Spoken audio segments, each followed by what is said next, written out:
नमस्कार दोस्तों, स्वागत है आपका अपने YouTube channel maker of modern teacher पर। तो कैसे हैं आप सब? आज हम लोग झारखंड डीएलएड के फाउंडेशन 2 जो कि प्रथम वर्ष में पढ़ाया जाता है शिक्षा मनोविज्ञान विषय के एक सबसे महत्वपूर्ण टॉपिक अभिवृद्धि एवं विकास पर चर्चा करेंगे। वृद्धि और विकास यह एक ऐसा विषय है जिससे प्रति वर्ष लगभग क्वेश्चन पूछा जाता है। झारखंड डीएलएड के वर्ष 2017 में इससे प्रश्न 12 नंबर के लिए पूछे गए थे। 18, 19, 20 में इससे प्रश्न नहीं आया है, लेकिन आने की संभावना बहुत अधिक है। तो चलिए सबसे पहले हम शुरू करते हैं। अभिवृद्धि एवं विकास का परिचय देते हुए दोनों में अंतर स्पष्ट करें। सबसे पहले हमेशा की भांति इसका एक प्रारूप तैयार कर लिया गया है, जो प्रारूप आपके सामने है। वृद्धि एवं विकास की अवधारणा पहला टॉपिक हो गया। दूसरा है वृद्धि का परिचय एवं अर्थ। तीसरा है वृद्धि के पहलू। चौथा है विकास, परिचय एवं अर्थ। पांचवा है विकास के आयाम। छठा है वृद्धि एवं विकास को प्रभावित करने वाले कारक। और फिर अगला है वृद्धि एवं विकास में अंतर। तो ज़्यादा देर न करते हुए चलिए हम लोग शुरू करते हैं। सबसे पहले वृद्धि एवं विकास की अवधारणा। हम सभी जानते हैं कि गर्भावस्था से लेकर मृत्यु पर्यंत व्यक्ति में परिवर्तन होते रहते हैं। बालक जन्म लेने के बाद शैशव काल में आता है। इसके बाद बाल्यकाल, किशोर काल एवं प्रौढ़ावस्था में प्रवेश करता है। इन सभी अवस्थाओं में परिवर्तन होते हैं, जिनका प्रमुख आधार अभिवृद्धि एवं विकास होता है। तो क्या है विकास और क्या है वृद्धि?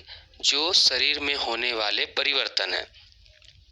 बाल्यावस्था, शैशवावस्था, पहले फिर बाल्यावस्था, फिर किशोरावस्था, प्रौढ़ावस्था, इनमें जो शरीर में परिवर्तन होते हैं। तो इस प्रकार अगर मूल रूप से कहा जाए तो शिक्षण के क्षेत्र में सफलता प्राप्त करने के लिए प्रत्येक अध्यापक के लिए यह आवश्यक है कि वह बालक के विकास के विषय में पूर्ण ज्ञान प्राप्त करे। यदि आप पूरा ज्ञान नहीं जानते हैं बालक के वृद्धि और विकास के बारे में, तो आपका शिक्षा मनोविज्ञान अधूरा रह जाता है। तो सबसे पहले बात करते हैं वृद्धि के बारे में। वृद्धि का परिचय एवं अर्थ जानते हैं, वह इसकी परिभाषा को भी इसी में देखेंगे।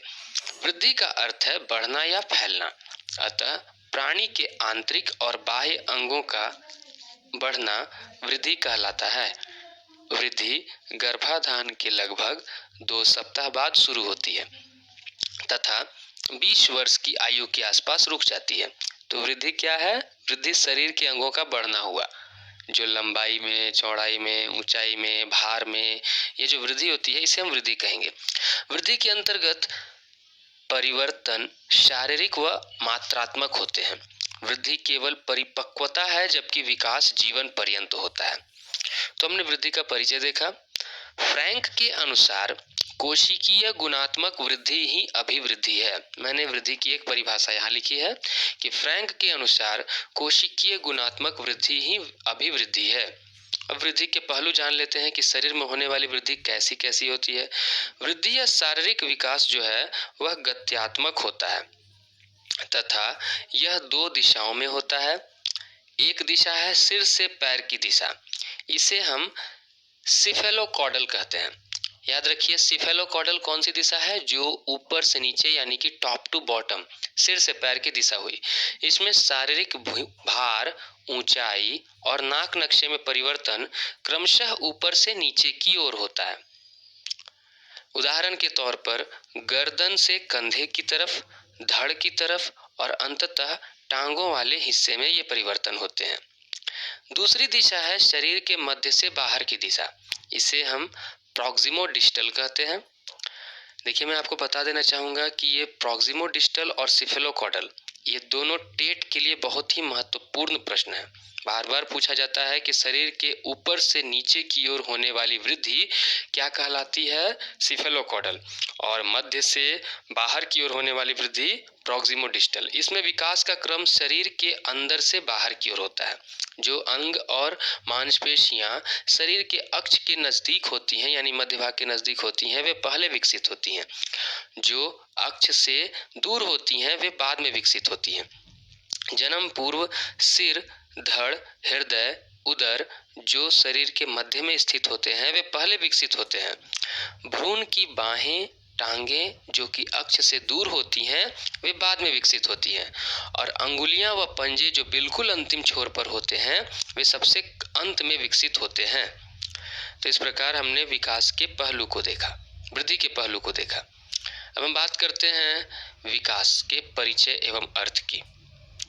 किसी भी प्राणी में विकास पहले होता है और वृद्धि बाद में होती है।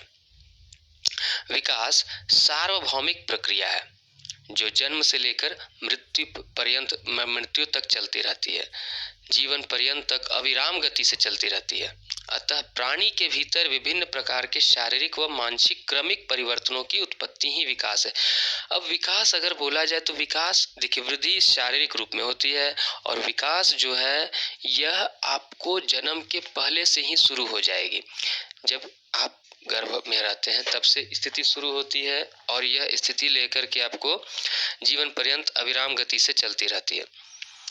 प्राणी के भीतर विभिन्न प्रकार के शारीरिक व मानसिक क्रमिक परिवर्तनों की उत्पत्ति ही विकास है। किसी भी व्यक्ति के जन्म के पश्चात उसके शरीर में होने वाले परिवर्तन, उसके व्यवहार में होने वाले परिवर्तन, मानसिक आचरण में होने वाले परिवर्तन, इन सभी को हम विकास कहते हैं। तो इसके संबंध में एक परिभाषा जो मुनरो के अनुसार दी गई है कि विकास परिवर्तन श्रृंखला की वह अवस्था है जिसमें बच्चा भ्रूण अवस्था से लेकर प्रौढ़ावस्था तक गुजरता है, विकास कहलाता है। तो मुनरो के अनुसार विकास की एक परिभाषा हमने देखी। अब हम विकास के आयाम को जान लेते हैं, जिस प्रकार वृद्धि के पहलुओं को भी हमने समझा। मनुष्य के विकास का सिलसिला कई परस्पर गुथी हुई प्रक्रियाओं के फलस्वरूप चलता रहता है। कई प्रक्रियाएं हैं विकास में होती, जरूरी नहीं है कि मनुष्य का विकास किसी एक आयाम में होता है, किसी एक दिशा में होता है। यह कई दिशाओं में होता है और बहुमुखी होता है। तो इसमें कई सारी प्रक्रियाएं भी होती हैं, जो प्रक्रियाएं हैं शारीरिक, संज्ञानात्मक, सामाजिक और भावनात्मक। अब शारीरिक प्रक्रिया क्या है, शारीरिक विकास क्या है? तो इसमें शरीर में होने वाले परिवर्तन, जैसे लंबाई बढ़ना, ऊंचाई बढ़ना, भार बढ़ना, इन सबको हम शारीरिक प्रक्रिया कहेंगे। संज्ञानात्मक प्रक्रियाएं, इन प्रक्रियाओं के अंतर्गत वो सारे विकास आते हैं जिनके कारण व्यक्ति के विचार, बुद्धि और भाषा में परिवर्तन होता है। सामाजिक भावनात्मक अगर परिवर्तनों की बात की जाए तो इसके अंतर्गत व्यक्तियों के साथ संबंधों में होने वाले परिवर्तन, मानव के मध्य जो होने वाले अंतराकर्षण है, जो संबंध है, इनमें जो परिवर्तन बनते हैं, भावनाओं में जो परिवर्तन होते हैं और व्यक्तित्व में होने वाले बदलाव को हम सामाजिक भावनात्मक प्रक्रिया कहते हैं। वृद्धि और विकास को प्रभावित करने वाले कारक, वो कौन कौन से कारक हैं मूल रूप से जो मनुष्य के या बच्चे के वृद्धि एवं विकास को प्रभावित करते हैं? इनमें सबसे पहला कारक आता है प्रकृति एवं पोषण। इन बिंदुओं को यदि आप चाहें तो एक एक लाइन डील भी कर सकते हैं, और नहीं भी तो अगर आप पॉइंट देते हैं तो आपको समझ में आ जाएगा। प्रकृति और पोषण यानी कि मनुष्य किस प्रकृति में जन्म लेता है, मनुष्य या बालक जो है उसको कैसा भोजन खान पान मिलता है, उसका विकास उसी आधार पर होगा। वंशानुक्रम, अनुवांशिकी का, जीन का, हेरिडिटरी का भी अपने विकास में बहुत बड़ा रोल होता है। वंशानुक्रम भी असर करता है। लैंगिक विभिन्नता, हम सभी जानते हैं कि लड़कियों का विकास, शारीरिक विकास, उनका मानसिक विकास जिस स्तर से होगा, लड़कों का शारीरिक व मानसिक विकास अलग अलग तरह से होगा। हम विभिन्नता नहीं करने कहते हैं लड़कियों और लड़कों में, पर हम सब जानते हैं वैज्ञानिक तौर पर यह दृष्टिगोचर करने योग्य बात है, यह सत्य साबित हो चुकी है कि लड़के और लड़कियों का शारीरिक और मानसिक विकास अलग अलग होता है। वैयक्तिक विभिन्नता, पर्सनैलिटी डिफरेंस, यह तो एक चैप्टर ही है जो आपको समझने लायक है। वैयक्तिक विभिन्नता के अंतर्गत हम पढ़ते हैं कि अंतर्मुखी व्यक्तित्व होता है, बाहिर्मुखी व्यक्तित्व होता है, तो उनका विकास उसी आधार पर होता है। अब वातावरण का एक सबसे बड़ा रोल होता है। मनुष्य जिस वातावरण में पलता है, बढ़ता है, उसका विकास उसी आधार पर होता है। अब हम अंत में देख लेते हैं वृद्धि एवं विकास में अंतर। वृद्धि से आशय शारीरिक एवं व्यवहारिक परिवर्तनों से है, जबकि विकास से आशय शारीरिक, मानसिक और व्यवहारिक संगठनों से है। वृद्धि का संबंध शारीरिक तथा मानसिक परिपक्वता से है, आप समझते हैं? आपका हाथ तब तक बढ़ेगा जब तक उसका बढ़ना पूरी तरह से समाप्त ना हो जाए, जब तक वो मजबूत ना हो जाए। मजबूत हो गया तो रुक जाएगा। विकास वातावरण से भी संबंधित होता है, मतलब परिपक्वता तो है ही, लेकिन इसमें वातावरण भी शामिल है। तीसरा है, वृद्धि किसी विशेष पक्ष अथवा आंशिक स्वरूप को ही व्यक्त करती है, जैसे लंबाई, चौड़ाई, भार, इसके बारे में। और विकास प्राणी में होने वाले परिवर्तनों का योग है। यह तो शारीरिक, मानसिक, संज्ञानात्मक, सामाजिक, भावनात्मक कई और होता है। वृद्धि निश्चित आयु तक रुक जाती है और विकास जीवन पर्यंत चलता रहता है। वृद्धि में व्यक्तिगत विभेद होते हैं, विकास सभी में समान होता है, परंतु उसकी दर सब में अलग अलग होती है। वृद्धि का अर्थ संकुचित होता है, परंतु विकास का अर्थ व्यापक होता है। वृद्धि मात्रात्मक ही होती है केवल, इसमें केवल संख्या रूप में व्यक्त किया जा सकता है, लेकिन ये मात्रात्मक होने के साथ साथ गुणात्मक भी होती है। तो इस प्रकार आज हमने देखा वृद्धि और विकास को विस्तार पूर्वक। अगले वीडियो में हम किसी ऐसे ही महत्वपूर्ण टॉपिक के साथ उपस्थित होंगे, तब तक के लिए धन्यवाद।